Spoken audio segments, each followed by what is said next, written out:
Obviously, different parts of the world are going to be grappling with this on different timetables. But I think in the United States, this Delta wave is probably the last major surge of SARS-CoV-2 infection that we have in the US, barring something unexpected happening with the virus. By unexpected, I mean getting a new variant that pierces the immunity that we've acquired from either vaccination or from prior infection. I don't think it's going away. I think we're going to have to do things differently, especially in the wintertime when this virus is going to circulate, in part because it's going to be circulating alongside influenza, and the twin sort of threat from COVID and flu is going to be too great for us to really bear business as usual. We're seeing the national numbers come down, so it looks positive.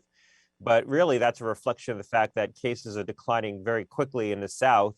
The South has largely had its Delta wave, but you're seeing infections pick up in the West and the Midwest. Probably by Thanksgiving, it's largely coursed its way through the US. And so maybe by Thanksgiving, on the back end of that, we'll start to see prevalence levels nationally decline on a more uniform scale. I think the big question mark is what happens in the Northeast. My prediction would be that this is going to become an annualized vaccination, at least for more vulnerable people, and at least for a period of time.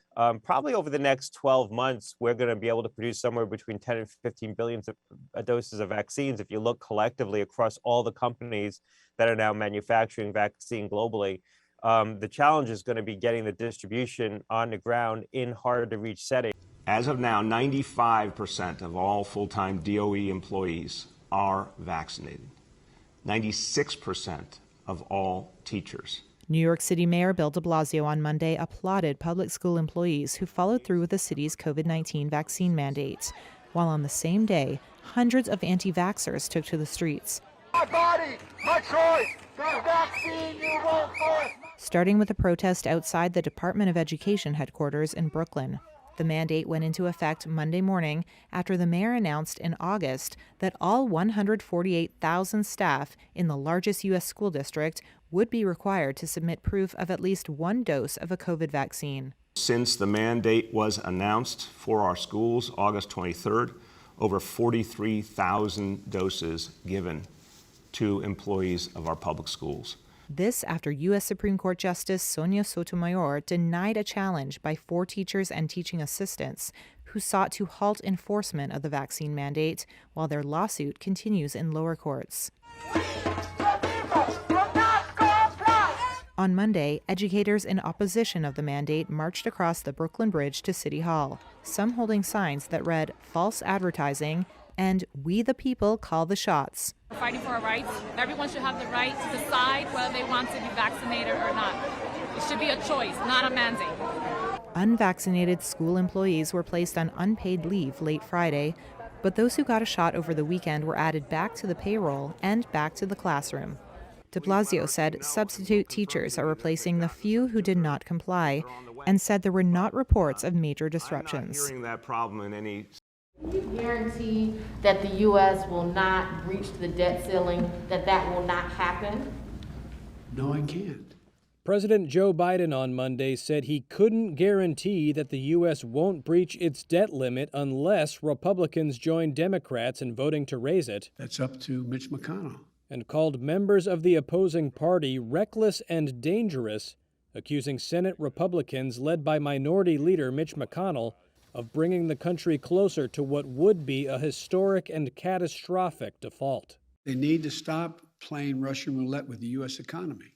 Less than 2 weeks ago, McConnell made that exact same demand of Democrats. Don't play Russian roulette with our economy. But Senate Republicans in recent weeks have blocked action to raise the debt ceiling multiple times, saying they do want action taken but will not help. They're threatening to use a procedural power called the filibuster.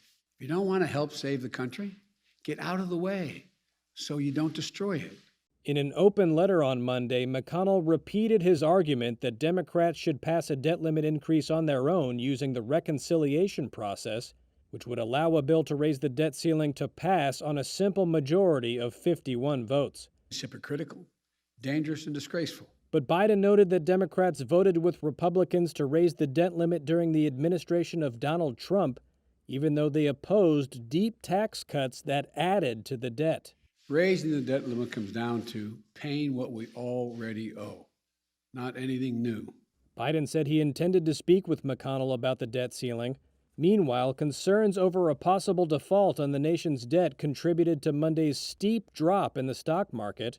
Ratings agency Moody's has warned that a failure to raise the debt ceiling could imperil the economy and lead to the loss of almost 6 million U.S. jobs. Oil tarred and blackened the sandy shores of Huntington Beach after a massive spill over the weekend. Federal and state investigators on Monday were focusing on the 41-year-old pipeline thought to have sent 3,000 barrels of crude oil into the Pacific Ocean, threatening fish and wildlife.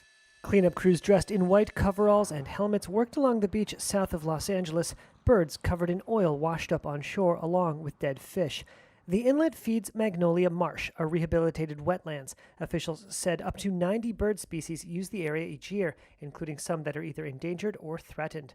An organization dedicated to rescuing animals from oil spills said the disaster had already done damage, although so far the impact has not been as bad as they feared. So to date, we have collected 3 live-oiled birds, 1 brown pelican, 1 American coot, and 1 ruddy duck.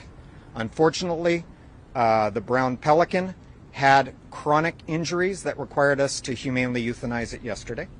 Authorities identified the line under investigation as the San Pedro Bay Pipeline, which connects an offshore oil rig to a site in Eureka, California.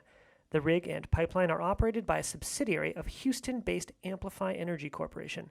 Amplify on Monday did not return a call seeking information. On Sunday, its chief executive, Marty Wilshire, said the firm was working to help the cleanup. We are fully committed to being out here until this incident is fully concluded. We are working collaboratively with the Coast Guard, the California Department of Fish and Wildlife, numerous state agencies, and the local communities to help with all of the recovery efforts. AccuWeather reported that a coming storm in the Los Angeles area could hamper those efforts. Award the 2021 Nobel Prize in Physiology or Medicine jointly to David Julius and Ardem Patapoutian. American scientists David Julius and Ardem Patapoutian won the 2021 Nobel Prize for Medicine on Monday for the discovery of receptors in the skin that sense temperature and touch and could pave the way for new painkillers, which is called somatosensation. Their work has helped show how humans convert the physical impact from heat or touch into nerve impulses, the Nobel Assembly said. Julius, a professor at University of California, San Francisco, said the research was inspired by everyday life. And it is true that walking through the supermarket aisle one day, seeing all these hot chili pepper sauces, etc., I was thinking, we really have to get this project done. Julius used capsaicin, the molecule that makes chili peppers spicy by stimulating a false sensation of heat, to understand the skin's sense of temperature. Patapoutian, a professor at Scripps Research in California, is credited with finding the cellular mechanism and the underlying gene that translates a mechanical force on our skin into an electric nerve signal. Julius hopes his work will help identify new strategies for treating chronic pain syndromes. The prestigious Nobel Prizes were created and funded in the will of Swedish dynamite inventor Alfred Nobel. They have been awarded since 1901. The prize is worth over $1 million.